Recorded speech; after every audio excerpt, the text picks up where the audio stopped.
All right, welcome back to the 41st Acre podcast, your home for Texas Longhorns football talk. Justin, Ben, Brett with you here. Today we're diving into week one, Texas at Ohio State. There is no prep game for these two schools. A lot of excitement going to this game, a lot of changes on both sides of the field. We'll break down key matchup.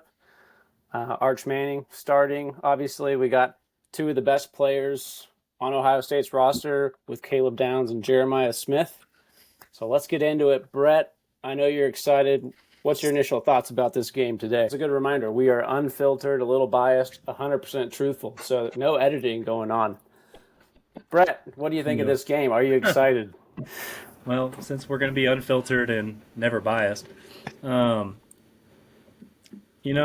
this is a game that's making me very, very nervous, as all Texas Longhorn games go, except the ones that are against, some of the cupcakes. But I always mentally think through ways we can win, and then I also, to my own detriment, think about ways that we can lose. And I probably read too much into it as well. But this game's really exciting. I'm going to be fired up to be watching it. Planning on having like a little bit of a watch party with some friends and everything and family around. So for that reason, it'll be really exciting. I'll be stressed out to withhold some of the emotions, some of those raw emotions that might be wanting to come out. You couldn't have set it up better for a week one. I mean, we talked about it in the podcast last year, how the loser of the CFP semifinal, their next game would be against the same opponent, right? We talked about that, and unfortunately that's Texas. So Texas lost to Ohio State 9 months ago or whatever it was, and immediately the first game afterwards they get a chance at redemption. So can they do it? It's a completely new team. The defense is different, but should be really solid. The offense is almost completely different. So it'll be interesting to see if they can pick up on the offensive side of things where they left off and maybe continue that upward trajectory of being a high scoring, potent offense. But we'll see. I don't know. You have to go into Columbus. You got to go into the shoe. It's going to be a rowdy environment. I've never heard a good thing about an Ohio State fan. So we can ask Alyssa what she thinks of them. Yeah, well, I feel like I could probably quote it without even hearing her say it. But it would be unfiltered. I mean, yeah, it would be unfiltered. So we'll see. What about you, Justin? What are your initial thoughts? I mean, I'm excited, listening to all the hype. I think it's fun just to get back into a college football season. So all the hype surrounding this game, but also just the start of college football, right? We all have Thursday night games on right now in the background. I mean, it's just that time of year again. And as a football fan, it makes you excited. As for us, specifically Longhorn fans, like who doesn't want to start with a massive test like this, especially, again, a team that knocked you out of the playoffs and then all likelihood knocked you out of winning a national championship last year. There's going to be a lot of bad blood on that field.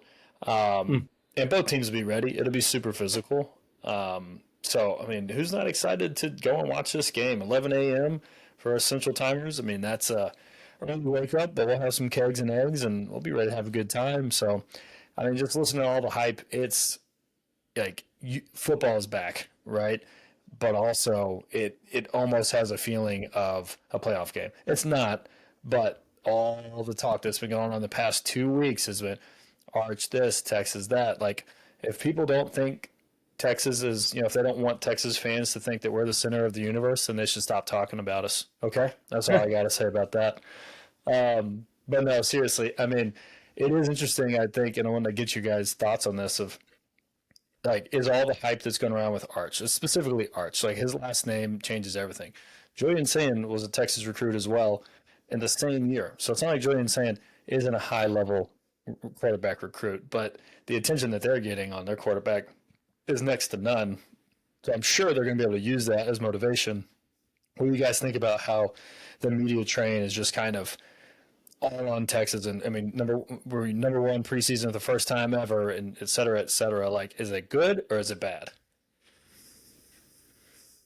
Ben, what do you think? I like being the main team of conversation. Like, I mean, it's kind of surprising, first time ever preseason number one. Mm-hmm. But Shocking. historically preseason top 10, especially during most of the Mac Brown era, um, expectations have always been high. They may be the highest this year. I mean, think about Vince Young's second year after winning the Rose Bowl. I mean, expectations were huge. And didn't we play I Ohio mean, that was State the that will be year? back year, right? Yeah, we'll be back. And then That was in we, Ohio State. That was 20 years ago. yeah, is that long ago? Wow, Vince is old. Um, but I love the there was a dry spell where, man, we weren't this excited before football season. Like Mm. David Ash, Tyrone Swoops, like nothing against those guys, but those teams just, I mean, I guess you got excited, but like you weren't this level excited. Like we feel like we can win a championship this year if things go the right way. So I like it, but yeah, I think it's a little it's a little unfair for Arch to be the Heisman favorite. I don't agree with that, but I guess who else is out there that's returning? That's Yeah. Cade um, Klubnik, yeah, Yeah. Gabe. Lenore Stellers. I would put both of them up there. Sellers is a sophomore, true sophomore, um, and they're So, probably predicting he's not going to make it through the season. mm, So, but yeah, I mean, I would say the Heisman thing I don't agree with, but I mean, usually it's quarterback on the best team. Unfortunately, it's kind of turned into that award yep, unless you have 20 touchdowns as a receiver and Devontae Smith type numbers. It's kind of a quarterback award. So right. whichever one of these teams is undefeated, like that QB might be up there on the podium, and Texas has a good shot. I mean, favorable SEC schedule. Tough game at Georgia. That's probably the toughest game on the schedule. But again, we play Arkansas, not great. We play Vanderbilt, exceeded expectations last year. Um, Getting off topic here, but yeah, good shot. I like it. Yeah. I like it too. I like the mentality of being, being the team that everybody's focused about, everybody's talking about. And honestly, I mean, we've always been that team, even in our down years. People love to dog us for how down we were. It's the It's dumbest like in their it doesn't go universe. away. Yeah. Regardless of what our record is at the end of the day, people are going to hate on Texas. I love the mentality of the team last year. It was like the John Wick mentality. I can't remember who said it on the team. But like we have the John Wick mentality. Like we're not worried about them coming after us, them hunting us. Like we're hunting all of you.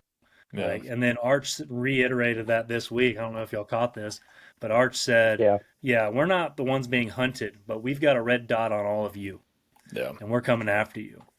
And Yeah. so that mentality, that flip. No, No, you're good. what, Jay? I was going to say that line from Arch, like, sounded too manufactured. It didn't sound like they meant it. I thought it felt like it was like, okay, it's basically the same thing as last year. It kind of like felt washed and repeated. Like, as long as they go out there and back it up, that's great. But it did kind of seem it's like, those are kind of empty words. You'll use that last year. Like, come up with something different. You know what I mean? So I agree Yeah. though that if they have that mentality, then absolutely. But I would almost rather hear them be like, no, we're going to come out there and like give you our best and show you what we do, like, and stomp you into the ground if we can. Like that is our end goal. Like, Yeah, if we're I number guess the one, point he's is, number one. I would rather him say something like that, even if it was manufactured, than say, "Hey, we're like a buck in the rut," you know. Hope nobody shoots us, Yeah, right? yep, that's fair. So I do like that mentality. I do like that approach.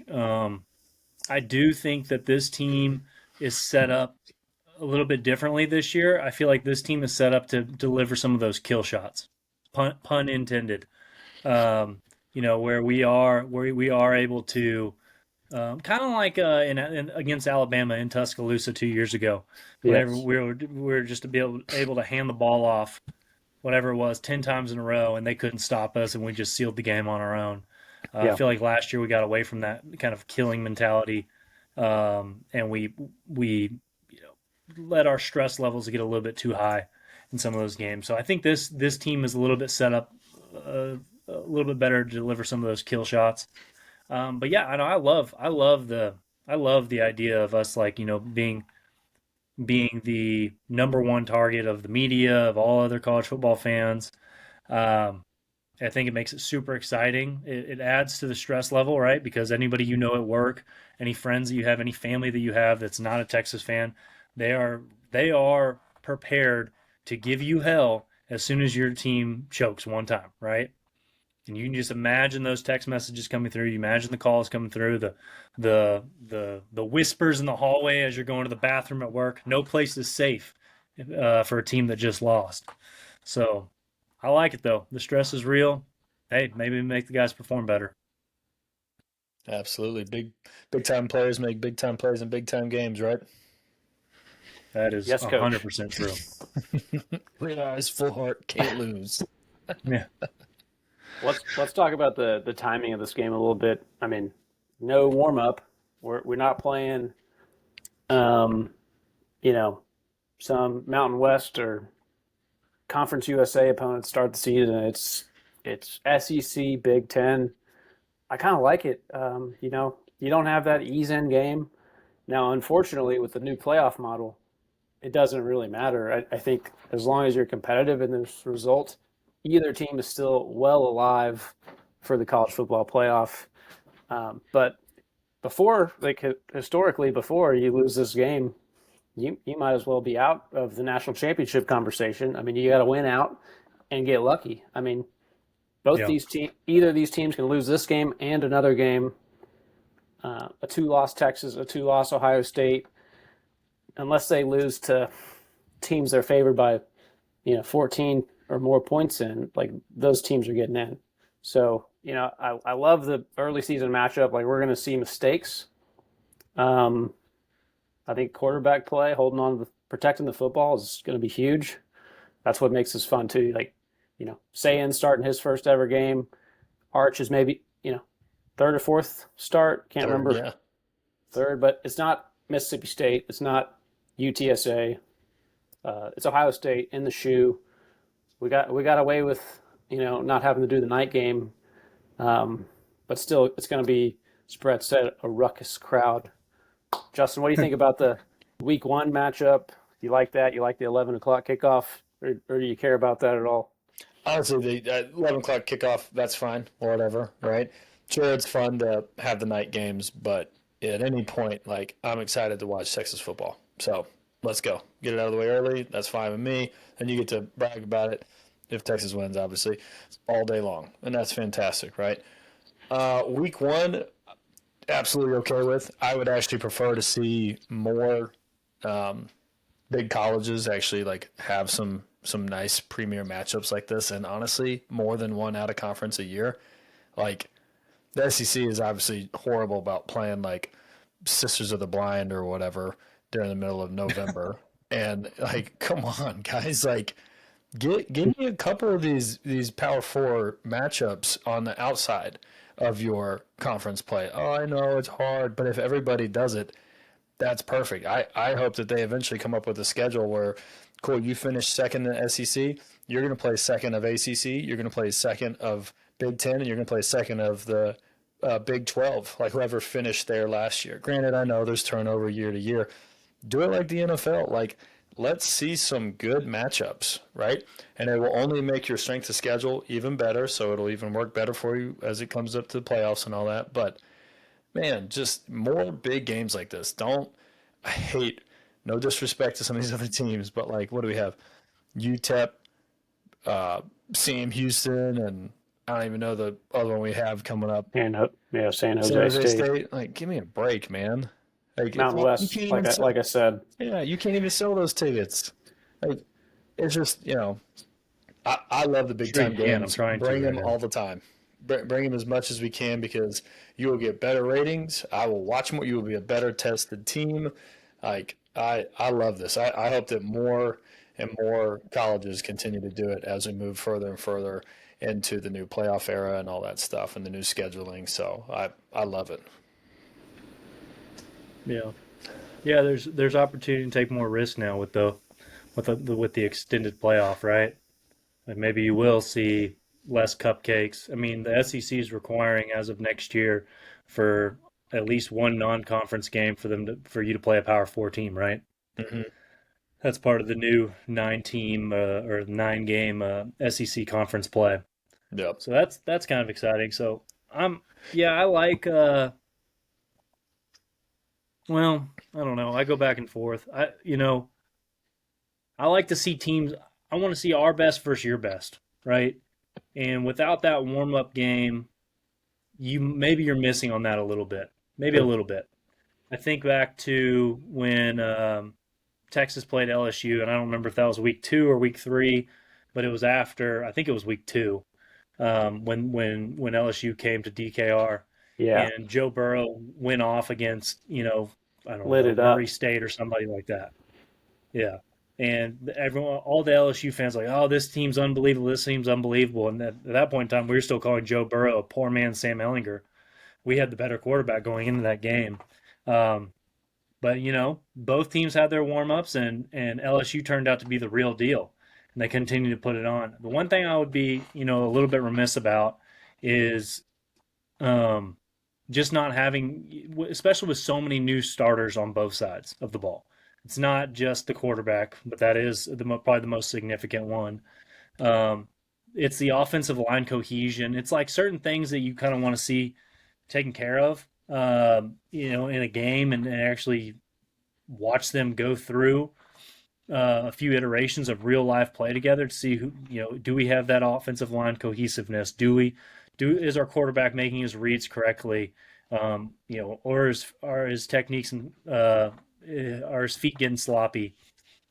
Those are the things that I kind of like that first week to get out of the way, but I'm not opposed to a big game week 1. It's just a little bit different, I guess. Yeah, I like it week 1 because if you could get, and I honestly I like him at any point, right? Don't get me wrong, I'll take him anytime. But week 1, like you were strictly focused on that game. If it's week 2, sometimes you get these slow starts where you're like we can roll over this team, and then all right, we got week 2 we got to worry about. But a lot of teams will come out real slow in that first week because they're worried about week 2. Dude, let's just bang it out week 1. Come on, let's go. And they have a homecoming whenever they come and play home next week, and we'll be there for them to keep them up and make sure they dominate the next 3 games as well. So, do you think that? I mean, there's obviously ramifications for the records, a little bit of ramifications for potential for these teams to make the playoff. Right, it puts a little. If you lose this game, you probably still have to win. You still have to win 10 of your next 11. So there's a little bit added pressure. But do you think there's anything that goes beyond that, maybe in like the player development side of this thing, to where I'm not gonna throw Arch out there, but let's just say Julian Sayin. Julian Sayin has to face maybe the most dynamic pass rush that he's going to face all year long. And I don't think that's a bold statement at all. I think our pass rush is that legit. If we just leave him in a completely shell shocked pattern, does he turn into Garrett Gilbert potentially because of a game like this? Is there a possibility for guys to have those PTSD like effects from a big time game? A big time game being their first real game. Yeah. Brett, that's the second Garrett Gilbert reference I've heard this week, Oh, and jeez. we don't need any more of that. I've hit my limit. He doesn't play for us anymore. Yeah. Super Bowl champion, Garrett Gilbert. There's definitely that possibility, but I'll tell you this: if you're that fragile, then you maybe it's not for you. If you can't take it and play with it, then I'd say maybe it's not for you. Like you got to be able to bounce back from that. Also, your team needs to be around you. Your coach needs to understand what buttons to hit to make you bounce back from it or get you recovered in the same game. Your offensive line needs to be there for you. If they all should understand. But they probably also know that already. I mean, they've been around him for this is third year in the program, right? They know if he is that mentally weak, and not to say Julian Sayin, but XYZ player, like if you are that mentally weak, your team knows, and they either better step up and make sure that that doesn't happen, or if it does happen, I think they're just going to go, yeah, no, like we probably saw that coming. So you either have it or you don't. And I don't think a game like this should, if this game shows that you don't have it, then that's all right. You can go play at another school. And I don't think that Ohio State fans would hate hearing that. They'd be like, yeah, no, you're right. Like, he's not our guy. He's not Ohio State material. It's okay if he goes to a different school. I mean, honestly, like you either got it or you don't. And this is one of those games that it shouldn't break you. Let's. I mean, Ohio State's had a pretty good run at quarterback. Yeah. I mean, even with the backups that have left the school, you know, I don't. This is not in particular order, but JT Barrett, Dwayne Haskins. I think he came in after Burrow. Yes. Yeah. He was great. Cardell Jones, even that was when they won the national championship. National champion. I would say they probably had one of the best runs of like consistently good college quarterbacks. Yep. Justin Tom Fields. McCord went to Syracuse last year and threw for the most yards in college. McCord lost one game to Michigan, and then like that they said to get out. Yeah. You lose the game. That's a big deal. Right. Yeah. But they wanted to hang Will Howard last year. But hey, actually, that does play into Brett's point, though. Like, even if he has a great year, if doesn't win the big game at home against Texas, if they don't beat Michigan again with Sayin, like I think that's where it's. I think they could run him off. I think the championship is better than beating your rival. I would agree. And there's an asterisk on it for them. No, you're just not the best team ever. But you'd still take the. Yeah, I mean, that's a real thing. I mean, that's a real thing between those two schools. It's like, that's what we call Michigan fans. Aggie championship. Michigan actually, because they beat Ohio State, they're the champions. So Michigan gets to play in the championship. Yes, 2 years in a row. They don't claim it like that, but it's definitely an asterisk when it comes down to it. It's like, yeah, you won the national championship, but you still lost to Michigan. For sure. It's like, all right. So if I told you, hey, we lose to A&M or we lose to OU, but we win the national championship, like you'd still take it. I'm not talking about us. I'm not talking about us. I'm talking about that's how those teams up north see it. Okay. That is that rivalry. I mean, look, those two schools, like we don't take ATM out of our vocabulary leading up to our rivalry with A&M. Like they literally take the letter M out of their vocabulary. Right. Like it is a different level of hatred. Yeah. Oh, Ohio State takes the M out. Yeah. Okay. Yeah. Yeah. Yeah. And it's just the team up north. I mean, they don't even say Michigan. Like I've never stayed. I've said the butt crack of Texas when I refer to College Station, but I've never said like, oh, the team out east because I'm scared to say A&M. We're just a little bit more cordial down here in the South, okay? A little more cordial. What's been like the number one soundbite y'all have heard so far this year or this week? This week, the number one soundbite. I will say I was watching a take, like whatever like thing that you read or you heard and you're like, excuse me? I was watching a particular program. Sarkisian saying that we just got to stick to our process, as he always says. Very, very Manila of him. I was watching a program earlier this morning, and all three analysts picked Texas. So like it's when everybody's picking the same team, like there's always a little bit of trepidation. Oof. Like are they overlooking the opponent, or it's just is it just bad luck when that happens? But yeah. I've heard a little bit surprisingly, I've heard Colin Simmons' name called out a lot from like national media. Mm-hmm. Like I heard his name called out on SportsCenter. I know he had a phenomenal freshman year and everything, but like just the notoriety and the fame that guy has and the focus, and he's going to be for those opposing offenses is kind of the thing. I mean, and then of course it goes back to him taking a screenshot and posting it, a screenshot of Julian Sayin being named the starter and then posting it to his Instagram account or whatever he did. And them trying to get the media trying to get something out of him for that. So I don't know. Other than that, I mean, I haven't really heard much. I don't have a big social media presence anymore to see like what's trending or anything on Twitter or anything like that. Yeah. No, and actually, that was kind of what I was curious of was, isn't it interesting that both of these teams, like, sure, you'll have some, you know, ESPN guys or Fox guys like say something like I think Urban Meyer was like Arch hadn't done shit basically. Like I didn't watch the whole thing, but he basically was Well, like Arch hadn't proven anything. And well, I'm if you sure he said it with more respect than that, but I don't believe that he did. so so the show I was watching this morning, Greg No. McElroy was on, and he said, "Hey, I was wrong. I went back and watched the tape, and like Arch is good.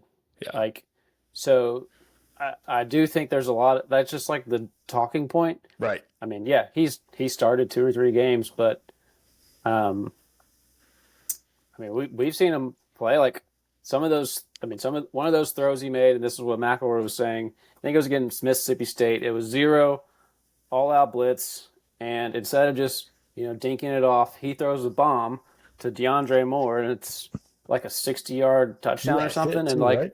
so to be able to know what's coming and to take a risk like that was something McElroy pointed out. Another one, same game. I think he took like maybe a 5-step drop. Edge rusher came, like he didn't Quinn Ewers in panic. He stepped up in the pocket, saw. I can't remember what happened next, but like that rusher had the offensive lineman or running back, whoever was blocking him, beat. Didn't panic. So, I mean, not saying he's going to be the best quarterback ever, but I think there is enough tape, and I think a lot of these big media companies, these guys don't really study film. They didn't watch every Texas game last year. They're watching the games they're assigned to, or Yeah. so. And they're So saying anyway, I something mean that's controversial to make their nut. I mean, yeah. it Not gets saying that clicks. I know more than them. Of course, I don't. But we watched every game, every play, in real time, um, and a little unbiased too. Because I mean, like, man, Quinn gets hurt. Like, okay, Arch is the future, but we hadn't seen him play. Like, we've Right. seen him play now. I mean, we know he can beat the teams we're supposed to beat. Now he's got to beat the team that you know they're supposed to beat us. Right. I mean, you could argue it's a pick 'em. They are favored, but like the defending national champs, let's go. Yeah. I love Guys who it. knocked you out of the playoffs. Go up there and shove it. Did y'all see Connor Stroh is likely the left guard starter? Yeah, That's pretty I think good. that's bad news Oh, really? Why so? because if Umeozula can't win the starting job as a true senior or a redshirt junior or whatever, I don't know. I just think it shows weakness. That guy was set from the beginning of the year to be the guy. He knew he was going to be the guy. He was a big time recruit out of high school. He's basically been quote unquote competing with Hayden Connor for that left guard position over the past couple of years, and now he has it in front of him, and he doesn't. He's not good enough to beat out Connor Stroh, who is considered uh, a developmental project coming out of high school. Obviously, a huge frame, huge person. Love that he's being aggressive. I don't think it's indicative of Connor Stroh being so good you can't not start him. I think it's more indicative of Neto being just not prepared and not being as good as he Hmm. should be at this point in his career. Okay. I had heard something that they said when they moved Neto out to left tackle, like in preparation for if Gooseby is injured and can't go with the hand injury, that they said that was actually what caused it was by them moving Neto out, they got to put Connor in and let him ball out, and they said that that was like one of the best combos that they had the entire time. So I don't know. Look, if there was anything I know, it's to trust Kyle Flood, right? Like we have no reason to doubt his development ability and all that kind of stuff. So maybe they give Neto the head start because of the past couple of years, and it sounded like Stroh was struggling with weight couldn't keep it down, couldn't keep it. I mean, he's 6'7", so he's like up in like the 370 range, but now he's like closer to that like 335, He's a Cam 340. Williams type of guy. Right. So it's like, all right, once he got his weight under control, maybe Connor Stroh really wasn't ever that bad. He just had to figure out the weight stuff, and now that he is, he's just a monster. So I look forward to seeing it. Like I said, I have no reason, and I don't think any of us do have any reason to say, Kyle Flood, you guys are making a mistake by it. So I understand what you're saying about Neto and about maybe that development didn't go how we thought, but maybe Connor Stroh has just made leaps and bounds. That's the silver lining, right? But I definitely get the idea of maybe it's not going how we would have Yeah. thought it was going to. For the record, I would never try to say that I should be making decisions as to who is starting or not starting on the offensive line. I'm For just saying sure. what this tells For sure. me. Yeah, I mean, if Kyle Flood's all about cohesiveness, to your point, and so he talks about that a lot. He's like, who's going to be the puzzle piece that really makes us lock up as an offensive line? Who's going to be sound on their blocking assignments?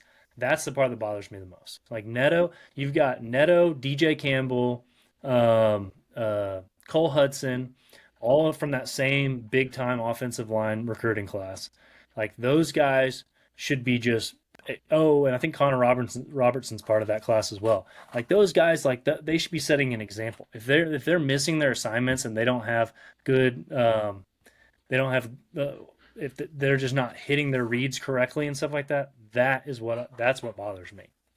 So maybe Connor Stroh is better at that than Neto, but I just for Yeah. Neto not to be starting at this point in his career it's not a good thing for the team.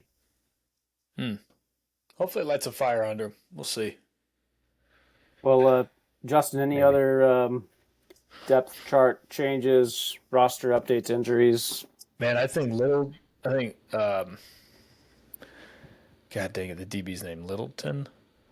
Grayson Littleton. Littleton. He's starting at star. Dude, I can't wait to see him play. Sounds like he has just been balling out.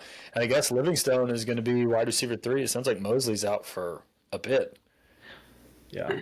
Is it Livingston or Livingstone? Livingstoner.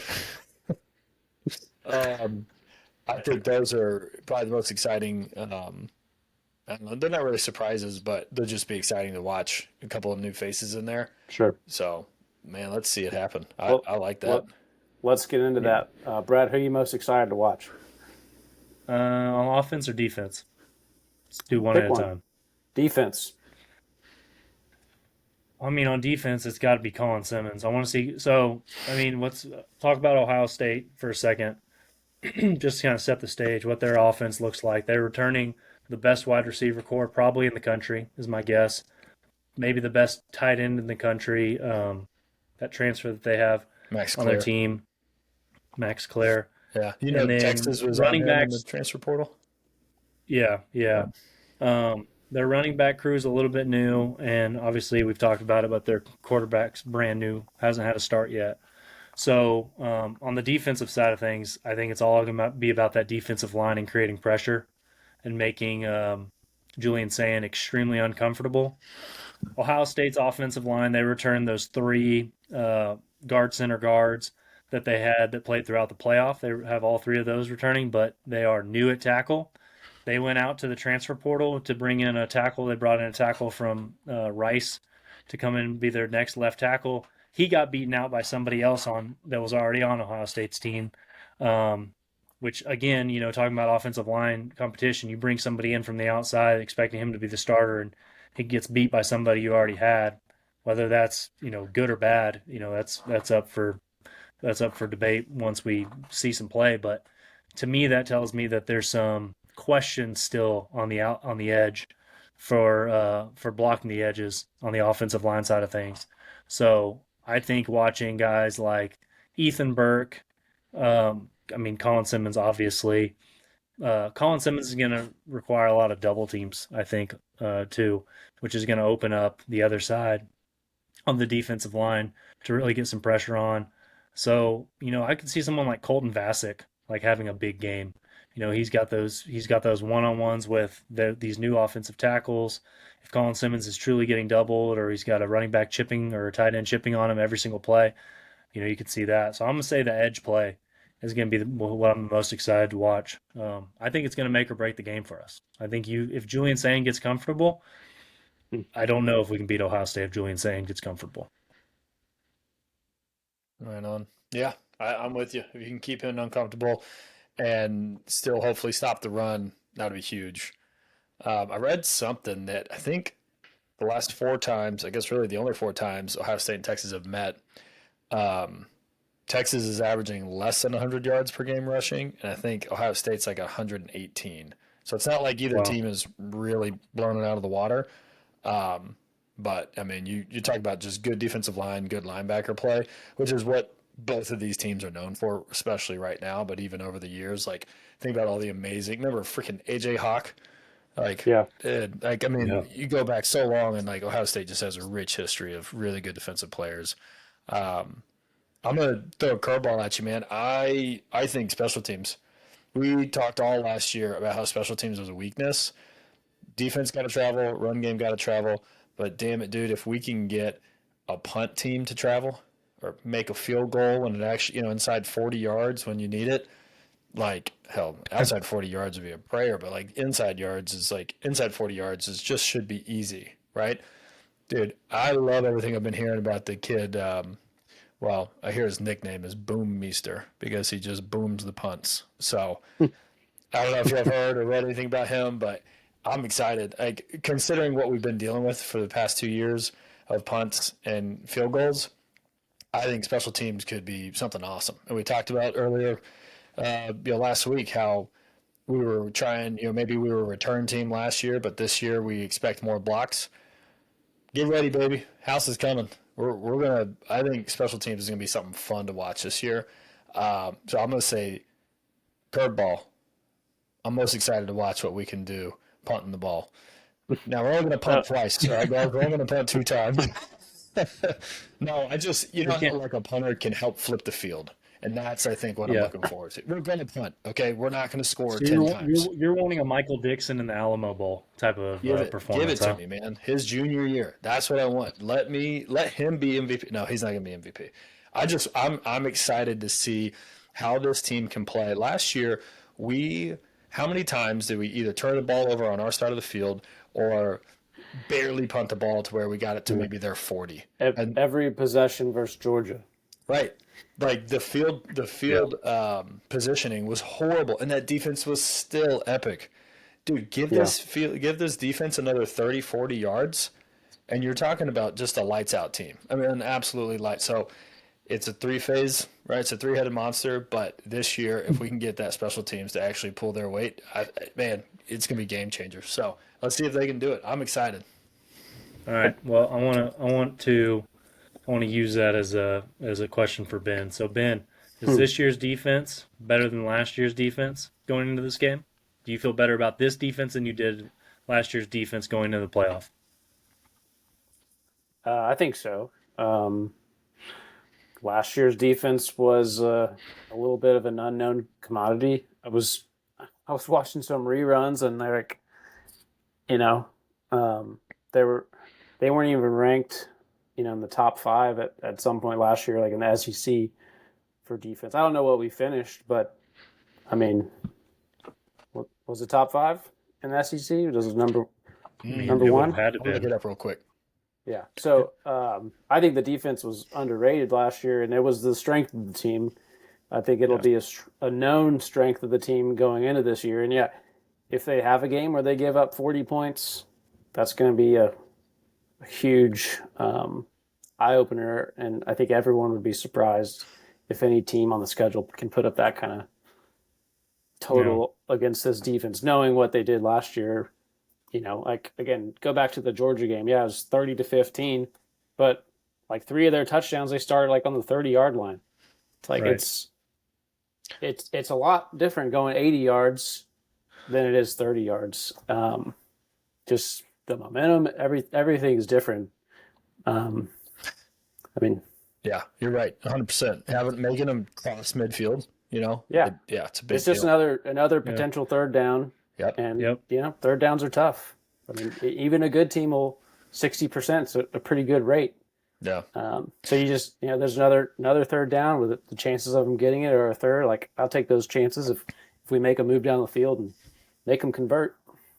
All right, so here you go. So Correction on a stat that we called out last week in our bold strategy section, brought to you by Miller Lite, a fine pilsner. Texas last year let up 15.3 points per game. I told you guys it was closer to 9. It was 15.3. So by me saying that I thought Texas was going to hold them to less than 10, I said 9. You guys pushed me all the way down, I think, to like 8. That's a pretty bold strategy. That's almost a touchdown less, all right, per game. So mark that on your bold prediction book. Not so fast. Brett, I don't even know what just happened. What he's talking about? But favorite player to watch on You offense? asked me to look at the defensive numbers. I was going through it. Texas was the number 2 defense in the SEC. They let up 15.3 points per game. I missed There the you number go. 2 part. That's all I needed to know. Yeah, but now you're quoting. We were talking about the regular season last week, not the SEC. That was all 16 games. This is a defensive ranking for all 16 games. We can We discuss said later. 12 games last week. I You think said it's 12 safe to games. say Texas was a highly ranked defense last year, but they weren't predicted to be, or even kind of the middle of the season when there was still a lot of, SEC schedule to play. I don't think people had as good as projections as where they ended up. Hmm. All right, Brett, who are you looking forward most to watch from Texas on the offensive side?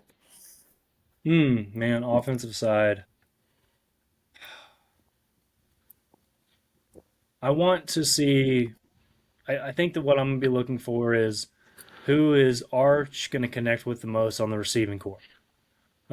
So I don't know if I can really name a player. Obviously, Ryan Wingo would be super exciting to watch because everyone's predicting him on the Texas Insider websites and articles and stuff like that. They're all predicting him to have his breakout year this year, to become a known commodity. But I really want to see who Arch like really targets. We talked a lot about that third down receiver, like Texas now having that true third down receiver that can make a play happen when on a critical down when we need to extend a drive. Like I'm really excited to see the chemistry that Arch is going to develop in the spot and who his stress when he's stressed out who he's going to go to. So I predict it to be Ryan Wingo as the mainstay, but I mean, the entire receiving core is completely different than last year. So any one of them will be exciting to watch. Justin, But got an dude, Arch. offensive? Let's see what Arch got, man. Let's go. All right. Like, I mean, he's just such an exciting player. Like, I'm with you. He's going to connect with somebody. It's going to be great to know who the number 1, number 2, number 3 options are. But Arch is just, he has that playmaking ability. He looks like he has that it factor. And I want to see it in a big time game where he knows it's his game. He gets to go out there, run the offense, command the offense, hopefully quiet the crowd. If Arch comes and balls out like we believe that he can this game, I mean, get ready for the hype train, boys. If it ain't bad now, it's going to get bad after that. So Yeah. give me Arch all day. What about you, Ben? Who are you looking forward to? Yeah, I've been just kind of skill position players from Texas. We know the names. We've seen a lot of them in action. I'd like to see Baxter come back healthy at some point. I don't know. That's going to be this first game, but there's just a lot of talent. Who's going to take advantage of the opportunity? I'd like to see Wingo be. He was in the recruiting conversation. Jeremiah Smith and Ryan um, Williams. Ryan Williams at Alabama. Yeah, so like, yeah, I'd love for him to be in that conversation. So hope he turns into that guy, so that's probably who I'm most excited to see play this game on offense for Texas, and Oh, yeah. hopefully they can get him the ball in space and set up some scheme. Maybe if Caleb Downs is on him, like maybe we we check it down. Like let's not force anything around Caleb Downs and try to prove anything. Um, he'll probably be a top 10 pick next year's draft. Man, Probably, it's gonna be Caleb yeah, Downs. That's That's an interesting one. It's funny. We've played him 3 years. This will be a third time in 3 years to have to play him. Caleb Downs. We I had his don't like number it. as a freshman. Yeah, he's good, man. What- I liked it. I liked it. I liked it when he was a freshman and we exposed him a little That's bit. true. That's when Worthy I beat him think we deep, I right? think we threw over the top of him with Ewers to Worthy and Ewers to Adonai Mitchell Yep. for two critical deep throw touchdowns. I know for sure Yep. Dude, one of those were his assignments. So I missed yeah, that Adonai dude's a Mitchell freak, last man. year. He's What was that, Ben? I missed Adonai Mitchell last year. We could have used him. Oh, He he didn't was do so it. I mean, good. I don't think he played much for the Colts. Yeah, he's meh. Oh, really? But they have horrible quarterback play. Don't. I agree. Yeah. Anthony Richardson can't freaking hit the broadside of a barn. He was a second round pick. I bet he didn't have 25 Let's catches. let me ask this question, you guys. If Texas wins this game, which I think they will, what are the keys? What are the keys to that victory on the offensive side and on the defensive side? Third down conversion for offense. Okay. Like I put that as my number one thing that I'm looking forward to. On defense, first down defensive success. They First kind down of both defense. play in with each other, to be fair. Like to be good at third down, you need to be good at your first down. So, you know, you could say first down and first down if you want to. Really, I think that they correlate. But I just want to see, I don't need the 50-yard touchdown passes all the time. I just want to see on the clutch plays and the important plays, can we be more successful than they are? Whether it's Mm, our first down and 10, right? Can we get that 5 yard and make second and third down that much easier? When it's their first down and 10, can we keep them at 2-3 yards and less and make it a second and yeah. medium, second and long, which then leads to successful third downs or unsuccessful third downs. So Yeah. I'm mainly looking for that. I don't care We if we did not run or do we that pass. last year. Yeah. Yeah, we on the offensive side, I feel like we had Ben, loud. try But muting. yeah. Got it. What about you, Brett? What's the most important things for you? Um, still, I'm still hearing it. Hilarious. Um, well, while Ben's taking himself a little recess here, um, Who put me on mute? Did somebody do that? we We can did because hear you're whatever's so going on in the loud. background. No, I can't hear anything. Oh, No, okay. I can hear you guys. Now it's I don't know gone. what's going. Yeah, that was gone. That was It weird. sounded like you were in a wind tunnel. Yeah, it did. It did for a Take second. that one out. I would say, I mean, yeah, what you just said, Justin, is so. It just reminds me of last year's game where it was like we were always in, especially in any big game. Quinn was always in third and long. I mean, Yeah, third and seven and plus. he caught a lot of shit for that. But I mean, it was always like that. I mean, Georgia, we never had anything that was less than third and seven, third and eight, third and nine. Um, we were always putting them in those pressures. So yeah, I'm with you. I think that's a really good point. I think that'll be a key. And then you mentioned special teams, so I assume that you're predicting that we have a better special teams outing than they do. Um, on the offensive, well, I'll start with the defensive side of things. We talked about it earlier, but Julian Sayin cannot get comfortable. Julian Sayin gets comfortable, and they can establish a run game, and they can throw to their deep threats, and we're in trouble. I don't think that's going to happen. So I think minimizing his output and making sure he stays uncomfortable with different defensive looks in coverage, and then also um, disguising those coverages and then putting some sort of pressure on him constantly. I don't know if he's a running quarterback or not. I don't think he is. I think he's more of a pocket guy. Yeah, So littler guy, maybe but good arm. yeah, he's not Will Howard, so we Right. won't have to use a spy as much on him. But yeah, keeping pressure on him, I think could make or break the game. On the offensive side, I mean, to me, it's kind of the same thing. Yours was kind of the same thing on both sides. This is kind of the same on both sides. It's like, can Arch stay composed? Um, I don't think we need him to win the game for us. I think we need him to make good decisions, and he can. We saw last year what Arch is willing to take some risks, right? He's ready to throw it down the field. He's ready to force some passes. He's ready to try to run maybe when he shouldn't run. Um, he definitely forced the issue last year. Sarkisian said that he's gotten a lot more patient with the ball. He's finding his check down a little bit more frequently. He's trying to be a little bit more protective of it. If we can get that Arch, I think that goes a long way, because I do think our defense is better than their defense, and we'll be able to likely get the ball in very favorable positions just based on how well our defense plays, and then to your point, how well our special teams plays. So keeping Arch composed, making sure he's not making bad decisions, I think that's the flip side of it. Absolutely. Yeah, go for the big play every now and then. Like you don't want the defense crashing in on the box, right? I mean, at some point you gotta make sure they respect the arm. Just be smart about it. Don't throw late over the middle.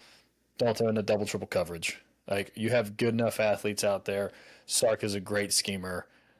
Just take what's there and go. Right. And then CJ Baxter, you got to hammer it in. If we're 3 yards and in, I need you, man. I need you and your big ass 230 pounds. Ben, you can unmute and talk Big now. old butt.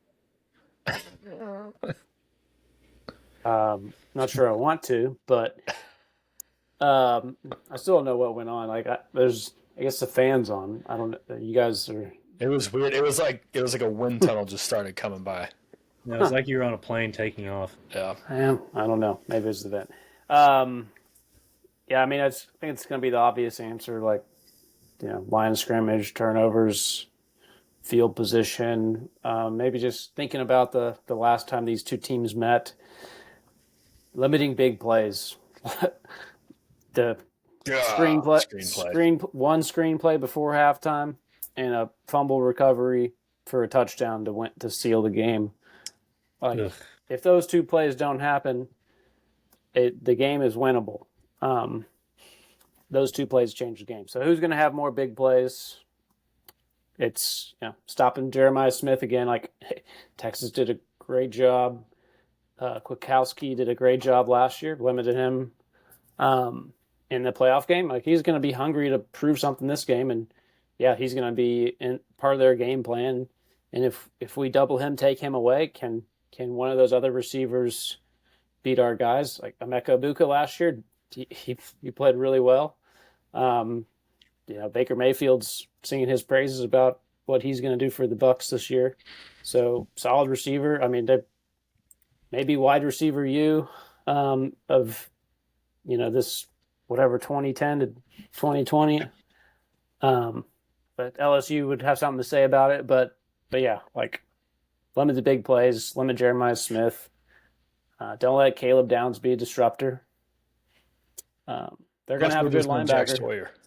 Yeah, well, they're going to have good linebackers. It's like you mentioned, AJ Hawk, James Laurinaitis. Seems like they get every guy whose dad was like a former wrestler, so they're just crazy. But which I think Laurinaitis was. I don't know about AJ Hawk, but I wouldn't be surprised. Well, Sonny Styles is no slouch himself. Right. Yeah. And I've heard this Reese Arvell guy is supposed to be pretty solid. John Gruden? All right. Yep. I like this guy. When he hits the hole, This guy out of the Ohio State. This guy plays linebacker. He's 6'4", 252 pounds. Anyway, all right. We're getting off track. For breakfast. All right. Let's go. Let's do some pick. Let's do some. What do you want to talk about? Now let's do the props from Justin. Oh, all right. Okay. Do you want to do game? No, you want to do player props first, right? Okay. Let's do player props. Yeah. All right. So we got mainly Texas ones here to start with. Arch Manning, depending on which number you want to look at. I believe the real number is 233.5, but I think I guess I could ask you. I think 233.5 is too high for this game. I think we would all say under. There's like a bonus. Total yards or passing? What was that? Total passing yards. But 233. I'd go under. I'd say under 2. Brett? Under 233, yeah. I mean, I think Okay. it's a 200-yard game. Okay, so then here's a at. more realistic number that's like a bonus bet right now. 188.5. That I think is a little bit more reasonable. Yeah. Like it makes me think maybe under, but I'd probably say over. But 188.5, Ben, what do you got? Yeah, I would say somewhere between those. So I got to say over here. Okay. 200 to 220 seems like we're not sure what the run game is, unless the run game is just Right. atrocious and we have a performance similar to last game, then Yeah. expect over that for sure. It's funny because it's just like what we talked about earlier. It's week 1. We don't know what this offense looks like yet. Right. Like, we can kind of speculate based on Arch's connections last year and how he threw the ball downfield or how he didn't, but he really didn't play against any really good defenses other than the half quarter he played against Georgia. I've got to go over on the 188. I do think he's going to hit a big play, and that could be a 60-yard pass, right? Yep. And he gets a third of the way there on one play. I just don't. I think the game plan is going to be to take the ball out of his hands a little bit and let him kind of trust the process. So I'm going to go with over. Yeah. But not over whatever the first number was. You said 233. Yeah, I think it's like a 210, Yeah. 215. I feel like that. Yeah. That's a good solid number. And if he can do that in 2 touchdowns, I think Texas wins. As long as he doesn't have 3 turnovers or something. Watch him drop 400 on him. Yeah, talk about the hype train. You won't be able to control it. Yeah. That'd you be would nuts. not be able to control that. That would break the internet. It would break I'd have to shut it everything. down. Okay, Wisner, anytime touchdown. Yes or no? Does Wisner score a touchdown? 0.5. Yes. Yes. He struggled. Yes. He struggled last year. He didn't score one against them last year. I would say yeah, because he's probably the main receiving threat out of the backfield that we know of. Okay. Okay. I'm going to say So no. yeah, I think if you're getting close, it's Baxter. I think if it's anything passing or breaking like that, don't get me wrong. Wisner had those plays, but they kind of know him. I'd be curious if Christian Clark is maybe that Jaden Blue wheel route kind of guy. Another thing I'm excited about. I feel like last year it's like, yeah, it's first and goal on the 5. Like, oh, we're not in like a goal line formation. It's like we're still in shotgun. Like running this finesse run game. Yeah. Or just like a fake the run. Let's bootleg, try to get it to tight end or running back in the flat, like misdirection. Like that was, if Baxter can be the guy, finish inside the goal line, what a difference that'll be. Please, please, please. All right, Wingo, receiving yards, 51.5, over under. Ben, we'll start with you. I'm gonna go under. I think he's gonna get a lot of attention, and unless Sark is trying to move him around and get him all over the field, I think he might be getting some over the top attention, and they might let Moore or Livingston, have a little more opportunities. Happen. Yeah, I mean, if Livingston's route running is as good as they say, I mean, maybe he's the next Lad McConkey, which I mean, again, that's a stretch, but we go back to that comment Brett made earlier in the podcast with who's that third down receiver this year. Like that was like the big difference when you talk about Georgia this year from last year, or last year from the year before. Like Lad McConkey was the dude on third down. Yep, he was awesome. Right. And he was like his physicality from a guy that was, he's not the biggest guy, but like he'll hit you, he'll get hit, get back up, always in the right place at the right time. Yep. So like again, who's that guy for Texas? Do we have him? 51.5, Brett. Ryan Wingo receiving yards. I think I'll have more than 51.5, so I'll take the over on it. I think so as well. I don't think it'll be much more than that. Yeah. I like Ben's point about DeAndre Moore. I think DeAndre Moore has probably the opportunity to have a huge game here. Number one, he's got great chemistry with Arch, right? I mean, that was like I think probably half of DeAndre Moore's touchdowns last year came off of Arch Manning throws. But Yeah. also, what I've read about Ohio State's defense is their nickelback, their version of Texas's star, is probably their most suspect in coverage. And who's going to be lining up against them is DeAndre Moore, who has the most experience as far as wide receivers go. He could be set up for a really, really big game here. Yep. Maybe like not necessarily a bunch of yards, but those key important catches. Like maybe he's like a 6 Yeah. for 60, but it's like, Yeah. hey, it's 3rd and 4, we need a play, and he's like, I got you 5. Yes. Yeah, Yes. I'm with you. It's gonna be him or injuries more than I likely. mean, it could be that. It could be that, but I mean, Ohio State likes to play man coverage, Mm-hmm. right? So, Although you it could is a new see some defensive coordinator. situations, huh? It is a new defensive coordinator. Yeah, Matt Patricia, though, he comes from the NFL. NFL likes to play man coverage, right? Yeah. So the expectation, Ohio State's always been that way. Like Ohio State never changes their defense based on defensive coordinators. It's just like, come in. This is Ohio State's defense that bring the most talent in. We play a NFL style of defense, so we're going to let you man up. And if you have a weak link on there, well, there's two things to think about from the man coverage for that defense. Number one, can somebody get open on those one-on-one situations? I think DeAndre Moore is that guy to get open.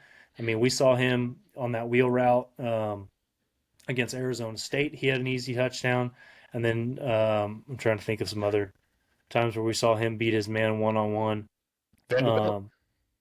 Was it Vanderbilt that he went on that little screen goal line route? and took it to the house? Oh no, I'm talking about the goal line. Are you talking about? No, that was Georgia. It was Georgia. It was Georgia in the SEC championship game. Okay. It was a quick slant. He beat. It was man coverage. Yep. He beat his man to the ball, broke tackle to the house because he's fast. Yep. So, there's that aspect of it. But the other aspect too is if they do play a lot of man coverage, how many yards does Arch Manning run for? Yeah, running quarterbacks definitely hurt that team. Right. With no doubt. That's different. Yep. That's different. Yeah, maybe I'll try to come up with a rushing yard number for Arch before we get off. I also think over for Wingo. I don't know if it's a lot, but I give him 55, 60. I just think that, they're going to do what they can to stop him. He's big and fast. And receiving yards, we'll have to see how this offense works. It's totally new, like you said, Ben. So we'll see. Or was it Brett? I forget. How about this? Injuries, 38.5 receiving yards. Brett, what do you say? Man, tight end's such an important part of this offense. It's hard to say under. I just don't know if he's the guy. I just don't know what Arch's preferences are. Again, we haven't seen. We didn't get a warm up game, so I'll say under on this one just to be different here. I just don't know if he has the chemistry with this guy yet, and this is going to be a big time game. It's going to be stressful throws. Maybe it's, hey, I'm going to throw to my roommate. I'm going to throw to Ryan Wingo, and that's who he gets the ball to. But I could see injuries having more than 38.5, but I'm going to say under for this one. All right. Be in. Yeah. When you said preferences, I was thinking of Josh Hoover for TCU. I've heard he prefers to be a furry. But I don't know. That could be made up. Anyway, I'm going to go under. I think last year, I think Quinn was more of a bottom to top reader. I think Arch is a top to bottom. So, yeah. Nice. Yeah. I knew you thought, sexually when I said that. What? But I'll say over. I had heard a rumor earlier in the fall that Arch is basically like, no, injuries gets it. Like, he knows exactly what to do. He knows where to be. He's more athletic than Gunnar Helm and just as smart. Gunnar Helm was really smart, but not as athletic as Injuries. Injuries is smart and athletic. I think Injuries could be a pretty important dude, not only in this game, but for the whole season for sure. So I'm excited to see what we can do with him. Little stat check real Please. quick. Adonai Mitchell last year for the Colts, 23 catches, Oh, 312 yards. Nice. Yeah, I said under 25 right? as a complete guess. No touchdowns. Like, dude, you could have made $1 million, stay at Texas for another year, and like, man, I Yeah. wonder if some of these guys. I mean, NFL's guaranteed money for. At least that first year. Yeah. But yeah, we could have used Adonai Mitchell last year. Yep. Yep. sure. All right. DeAndre Moore touchdown. Ben. Yes, and Yes. he'd be my receiver. Maybe I might even bet like first touchdown score in this game. Yeah. I think that's DeAndre a good Moore. call. Yeah. Brett, Yeah, what do I'm you the same. say? Same? Yes. Yes. I'll go yes as well. I think that's potentially the first one we've all agreed on. No, we agreed with Arch's passing yards. All right, here you go. Jeremiah Smith receiving yards. I think he was What's the 1 over for under? 2. I think it was 1 for 2 the last game. Isn't that right? One catch, One 2 for yards? 3 yards. He had 3 3 yards? yards. So are we How setting about the over under at a fair 3.5? 83 and a half? That'd be fun, though. 3 yards. 83 and a half. Brett, what do you say? Under. I like that. Yeah. I'm gonna say over. I think we're gonna hold him in check the first half, and then Brian Hartline's gonna we're just gonna chuck it to him in the second half, and Start he's gonna catch one of those for 50 or 60 and flip the field. Hopefully it's not a touchdown, but yeah, I just think it's really hard to hold a talent like that 2 times in a row. Yeah. So the only thing I have to say about Jeremiah for that offense is, I mean, they're just as unknown as we are, except for Jeremiah Smith. Everybody else is really new. I think 83 and a half is a lot. I could see him getting like 65, 70, 75. 83 and a half is a lot. So I'm going to say under, but I think it's close. I do. Dude's the best player in college football. But they treat him like they did last game. I think they got a chance to hold him under. All right, here we go. I didn't find a number for Arch Manning rushing yards, but I'm going to put it at 19 and a half. Keep in mind, this includes sack yards. That's how college counts it. Okay? So if he runs for 20 and gets sacked for 10 yards, it's only 10 yards. Yeah, Over. I'm still going over. Still going over? Yeah.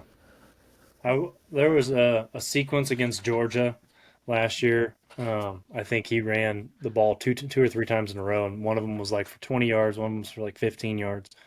I just think, he's one of those guys that can just break one loose very quickly and get. I mean, he can get 20 yards in one rush. He might, and he will get sacked for sure. But I think it's going to be. I think it'll be way more than 19 and a half. I think it'll be closer to 50. I was going to say, what's the number you'd be scared of? Like 45 and a half? Or that includes sacks as well. Yeah. Yeah. I'd say, 45, 40, somewhere in there. Thinking they loses probably 15 yards, 20 yards in total sacks, and then I could see him rushing for 60. So, yeah, that seems fair. Okay. Ben, what would be the number that would kind of scare you off of going over? Arch rushing yards, 28 and a half. Okay. So I wasn't too terribly far off for you. Okay. I'm gonna say under. I just hope that he's not the guy running the ball. I hope that it's our running backs and screen game, quick game, deep. I hope that he's distributing versus making it happen. I don't need to see him run out there and go get clocked and be out of the game with a concussion. So he's smart. He gets out of the way. He goes down or get out of bounds. What's the first play call of the game? Run, pass, RPO. What do you got? I love this question, and it kind of plays into the last question with Arch rush yards. I think it's going to be a play action, roll out to the right. He's going to have 2 or 3 options. Maybe that outside guy runs a comeback to the sideline, tight end, leaks across the flat. Deep guy or backside receiver runs a post. Something like that.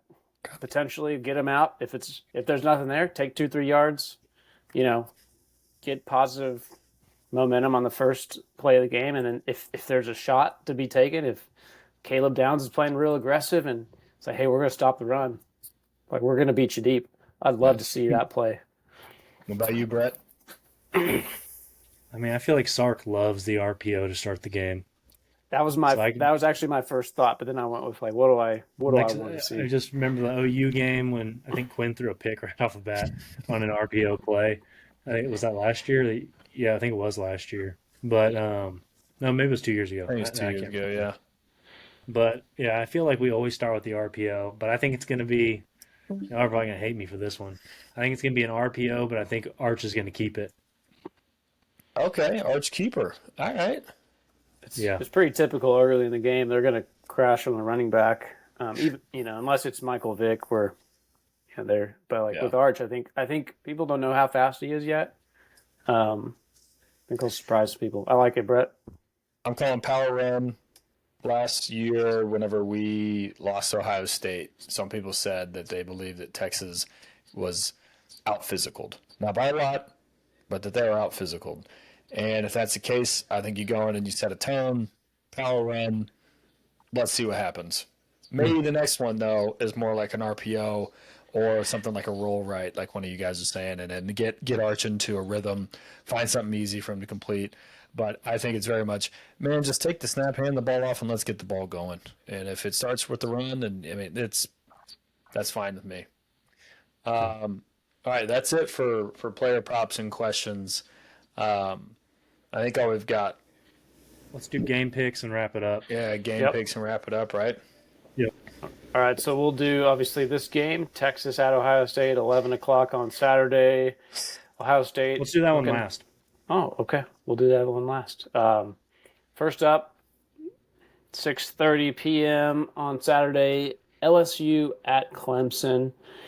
Clemson 4.5-point favorites at home. 4.5 points.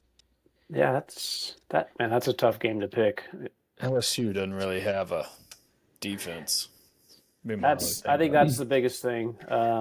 We know what I think Clemson's going to have a pretty good defense by ACC standards, which is nothing.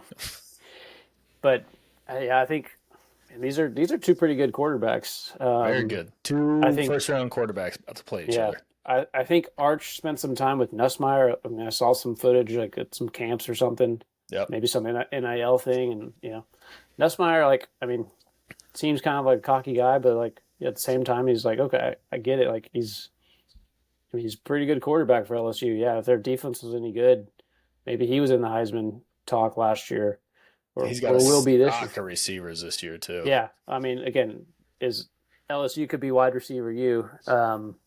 Lots of good weapons. Can their defense stop Clemson? I mean, even Texas last year with our defense, we gave up more than I think we expected against Clemson, and kudos to Clemson last year. I think I like the way Dabo Swinney's sticking by his principles, and I'd love to see Clemson win. But 4.5 is a lot. I don't know if I can take 4.5, so I'm going to pick LSU to cover, based on that spread. Okay. What do you say, Brett? Yeah, I'll have LSU cover as well. I mean, LSU is probably going to have the lead going into the fourth quarter. Oh, they might choke it up like they do. I think LSU's lost their opening game like something stupid, like 6 years or something like that in a row. Yeah. So eventually that streak has to end, right? I don't know if it's this year, but I feel like they at least. Yeah, I'll take the points. Keep it close. Yeah. Chip Kelly, I don't think is a very good opening week. Play caller, coach, whatever. So Brian Kelly. Brian Kelly. Did I say Chip Kelly? I did. Brian Kelly. Chip. I'm going to take Clemson. I know we talked about how good Ohio State's receiving crew is. Clemson is the best receiving crew, in my opinion, in the nation. They have at least 3 first-round picks right now that are all sophomores and I guess 1 junior, but they're awesome. Like for being freshmen last year, they were unbelievable, and to be where they are now, I think Clemson has the best receivers out there. Klubnik going into the same damn offense. I mean, everything is just such a repeat there. LSU, same quarterback, same offense, but they are they got 4 or 5 new receivers in there, and I think that's going to be tough in the first game for them. So I'll take Clemson. Clemson. All right. 2 more games, and then we'll get back to our game. Virginia Tech versus South Carolina. I believe this is a neutral site game.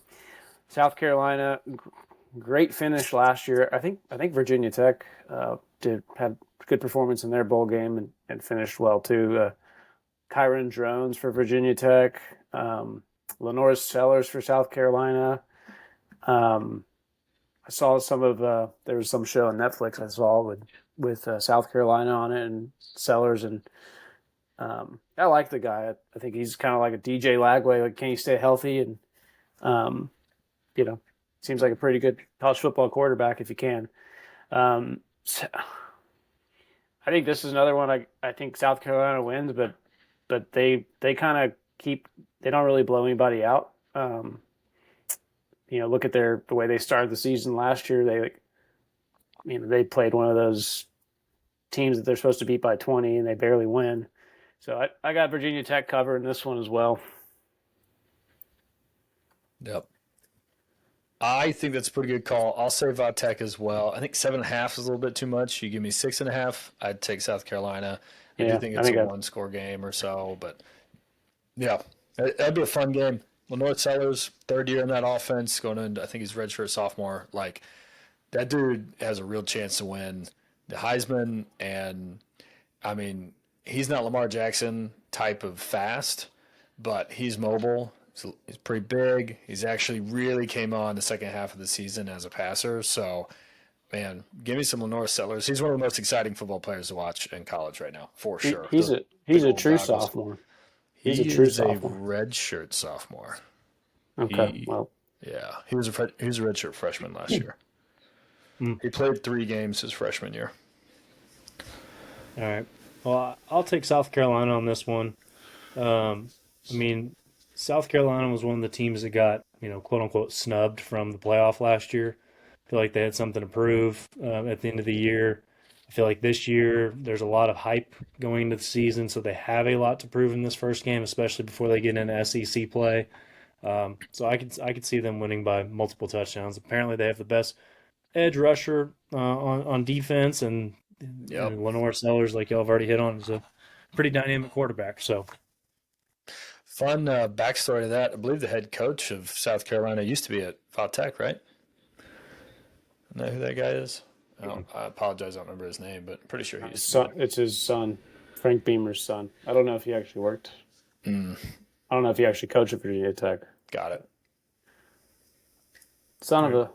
a coach. Okay, Notre Dame at Miami. I think the last game was also Sunday. Yeah, this game's also on Sunday, 6:30. It's in Miami Gardens, Florida. Notre Dame's favored by 2.5. Um, both these teams have transfer quarterbacks starting. Notre Dame's probably more physical, the better defense. Boy, is hmm, quarterback for Miami transfer from Georgia, Carson Beck. What is he going to look like? I think that's the difference, and I don't trust him. I'll take Notre Dame to win by 2.5. It's fair. Justin, Give me Notre Dame. I think CJ Carr is a quarterback, right? Um, Man, I think the defense of Notre Dame is just too good. I really don't know what Beck is going to look like with that elbow. Um, he had Tommy John surgery, and Yeah. I realized that everything I've been told is that throwing a football is different than throwing a baseball. But when you have Tommy John surgery, it's a year to recover and come back. Somehow he's throwing and getting it. I don't understand how the body works, I guess, but I don't know about all that. I also really question the receiving core of Miami.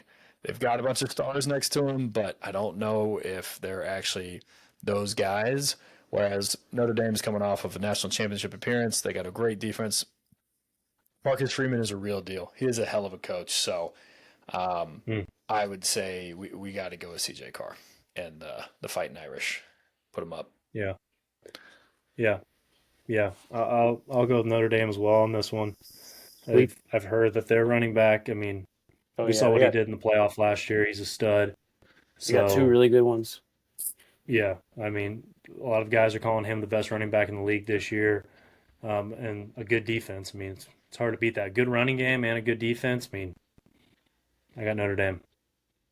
All right. The game, Texas at Ohio State. Ohio State by 1.5, I believe. 11 o'clock kick, as we mentioned. Boy, Brett, let's start us off, sir. No, I want to go last.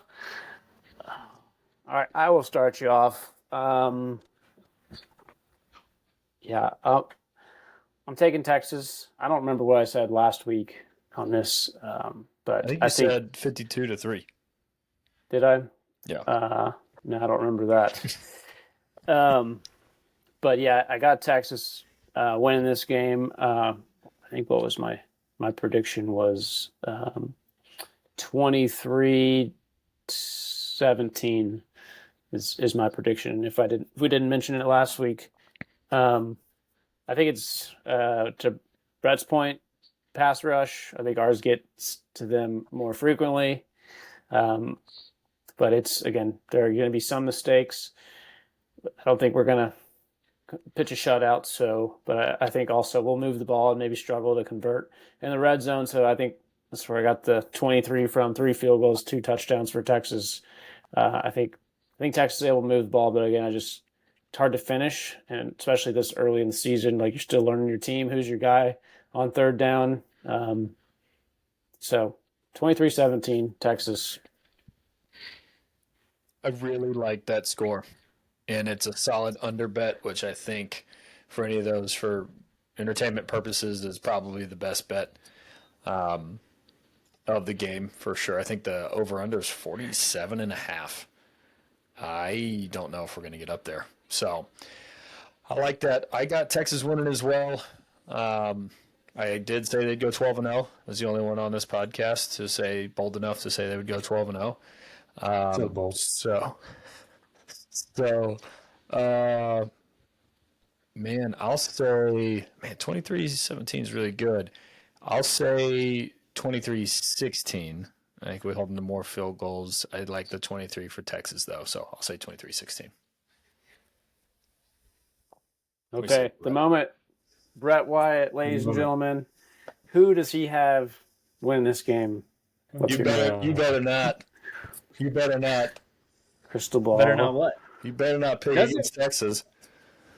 Well, let's just say this game feels oddly reminiscent to the beginning of last season, where Michigan. Texas travels to the defending national champion and puts an absolute curb stomping on them to go ahead and just reinvigorate all of our fans out there. Let them know that we're back. All those haters that are out there, they can know that we are back. We're going to run the table. You can hate us all you want. We've got Arch Manning.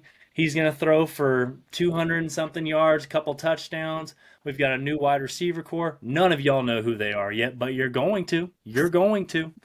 This game is going to be a mirror image of last year's game where we traveled to Michigan. We are going to win this game 31-12. Julian Sayin's going to have the worst day of his entire life, and it might lead to some PTSD where, if y'all seen the Terminal List with Chris Pratt where they're injecting weird chemicals into him to try to get over his PTSD and his fear of Colin Simmons and his nightmares. This is what Texas is going to do. We are going to run all over them. We're going to pass all over them. Julian Sayin's going to be buried under bodies. They're not going to be able to run the ball against our 3 deep and on the defensive tackle and linebacker front. It's over. Once we arrive in Columbus, that horseshoe is ours. Go ahead and get ready to have that Texas flag planted at midfield, Ohio State fans. That would be cool. Suck it. What is there just a fine for that now? What are they? What? Who cares? Colin Simmons will pay it. Who cares? I'd love to see it. How bold. Wrap us up. Hey, still on the under, though. That's still on the under. Everybody, you hear that? Even is on the under. butt whooping as he's talking about, that's still on the under. So just word of the wise. Fun stuff. 3 for 3. We will we'll wrap up here and we'll meet again post game. Discuss it, see what happened, and guys, looking forward to it. Absolutely. Welcome, guys. Good to see you, boys. See you on the other side. All right. Bye.